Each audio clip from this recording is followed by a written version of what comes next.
tem muita gente perguntando o que outros países já fizeram em relação ao coronavírus, né? Acho que se a gente tem uma vantagem, não é muita, mas é uma vantagem, a gente ter pego essa pandemia depois. Então a gente pode ver o que funciona, o que não funciona, o que tem mais consequências, o que tem menos. E muita gente tem colocado a questão do Japão. Por que no Japão o número de casos tem sido menor do que se esperaria para um país que tem aglomerações urbanas tão importantes, né? Ali a região metropolitana de Tóquio é maior que São Paulo.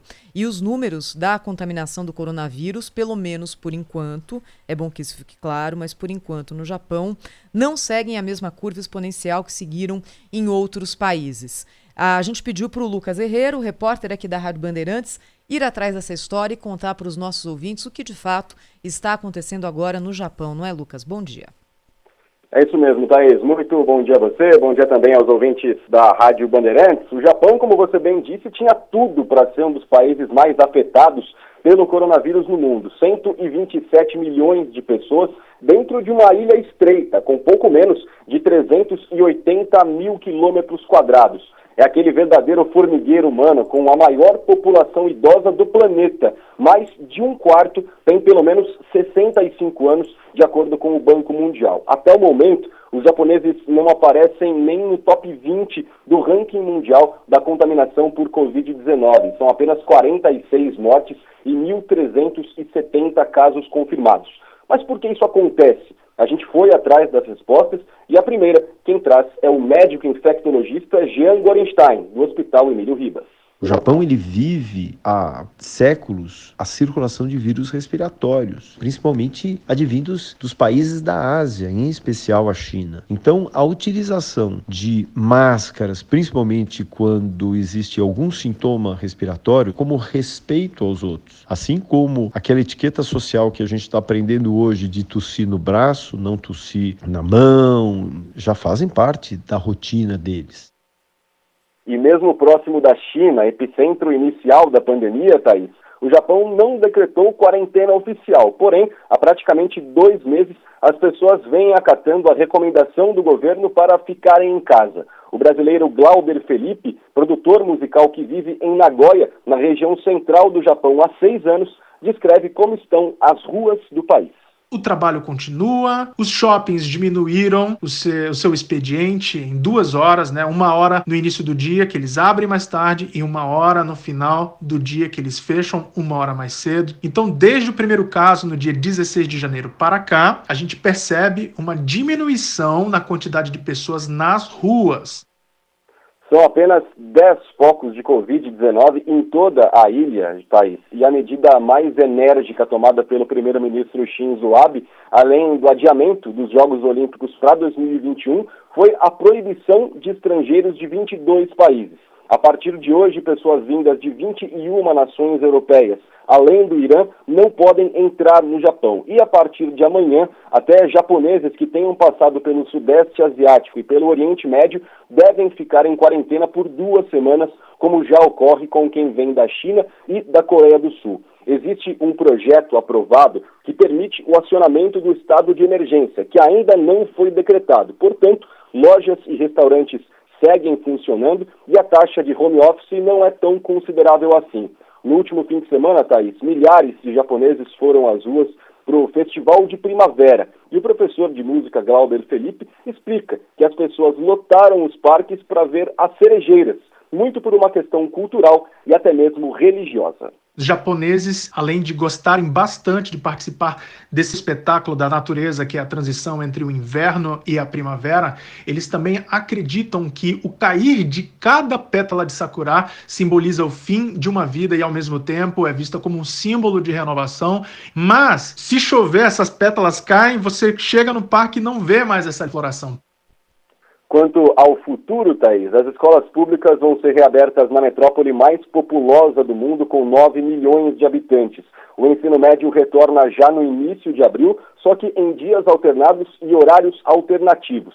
Apesar dos números menores do que em outros países, a governadora Yuriko Koiko reforçou o apelo para que os moradores saiam durante o fim de semana para fazer apenas o essencial. E o primeiro-ministro Shinzo Abe criticou uma força-tarefa para conter o que, em suas palavras, é uma crise nacional. A Rádio Bandeirantes também procurou a Embaixada do Brasil no Japão para saber se existe algum tipo de cooperação prevista no combate ao coronavírus. E em nota à RB, a Embaixada Brasileira informa que tomou a iniciativa de discutir propostas com o Japão e que a expectativa é positiva, porém ainda não há um cronograma definido. O mais provável, Thaís, é que a cooperação seja na área da pesquisa, como ocorreu em 2016, no desenvolvimento de testes de diagnóstico rápido durante aquela epidemia de Zika vírus. É isso aí. Muito obrigada ao Lucas Herrero, contando aqui a história do Japão, né? Na outra ponta, acaba de sair aquela contagem triste diária do que acontece na Espanha.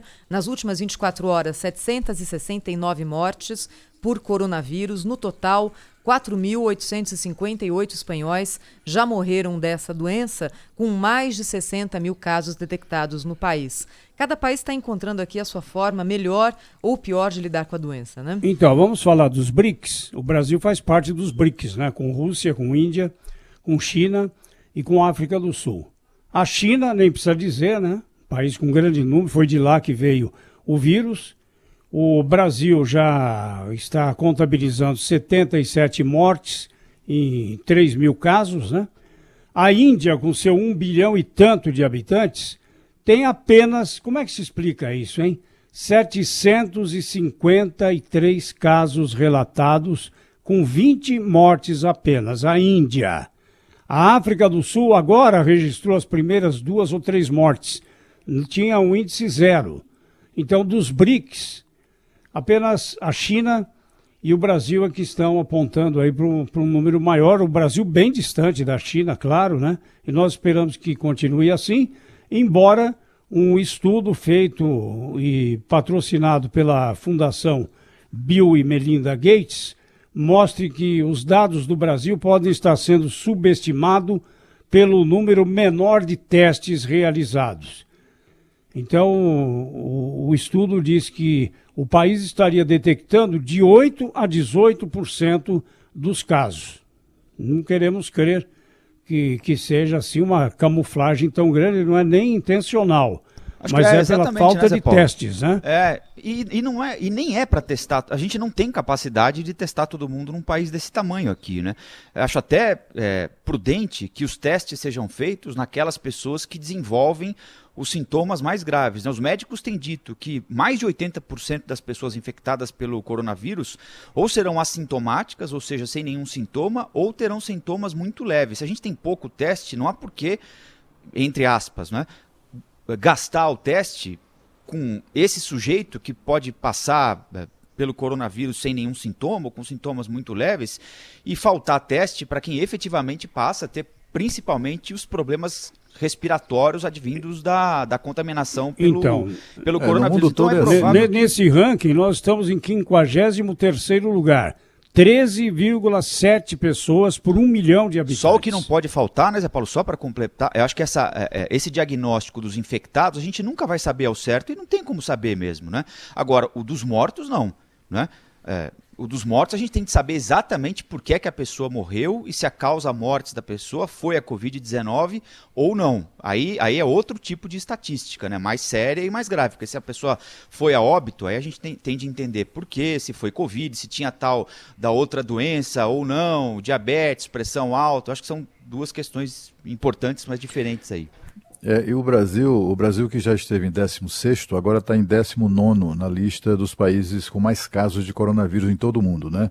Mas apesar disso, tem o menor índice de mortalidade entre os 25 maiores, 25 principais casos, né, em todo o mundo de diagnóstico de coronavírus. Então, na prática, sim, para cada 1 milhão de pessoas, apenas que são registradas a morte, infelizmente, né, de 0,4. Na China, o índice de mortalidade é 5 vezes maior. Nos Estados Unidos, 10 vezes maior. Na Itália, isso é surreal, 340 vezes maior do que aqui no Brasil. O Brasil também tem o menor índice de infectados proporcionalmente à população dos 25 países. São 14 em cada milhão de habitantes. A República de San Marino tem apenas 208 casos e 21 mortes, mas é proporcionalmente o lugar onde o vírus foi mais contagioso e letal. lá na Europa. Até ontem a Itália tinha, como a gente sabe, 8.215 mortes, o dobro da Espanha, com 4.145, hoje aumentou, né, com mais 600 e tantos mortos, e aqui o Brasil, com 77 mortes, está em 14º, um pouco à frente da Turquia, com 75. Olha, são 8 horas e 56 minutos. Tem uma notícia importante do INSS aqui para quem depende de perícia, né? Para principalmente o auxílio-doença, né? O atendimento presidencial, todos sabem, segue suspenso no INSS, que já soma aí filas, né? Por conta da falta de estrutura depois da aprovação da reforma da Previdência, né? E o que a gente tem de informação mais atualizada aqui é uma orientação para quem depende especificamente desse benefício do auxílio-doença, que é exatamente a suspensão do prazo de indeferimento dos pedidos de auxílio-doença. Assim, o segurado não precisa reagendar consultas marcadas para o período da quarentena. A orientação é aguardar o contato para apresentação de documentos pelo Meu INSS. O fato é o seguinte, vai atrasar, não tem jeito.